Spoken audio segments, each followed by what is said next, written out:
on June 30th, to a total control of the northwestern part of the Black Sea by Russia. Now it is up to the Ukrainian side that is still clearing the Black Sea coastline, including the harbor waters. Other things, Indonesian President Joko Widodo visited Ukraine and Russia 29th to 30th June 2022. Indonesian President offers to take the message from Ukrainian leaders to Putin. Joko Widodo and his wife Iriana were the latest world leader to visit Ukraine. They arriving in the capital city Kyiv from Poland by the train on June 29, 2022.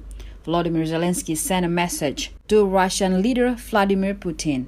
And when he meets Putin in Moscow on June 30, Widodo said that he hopes to push for peace talk between Russia and Ukraine, since the war sparked by Moscow's invasion has caused major disruption to supply chains, as well as a food energy crisis that sent inflation soaring in many countries.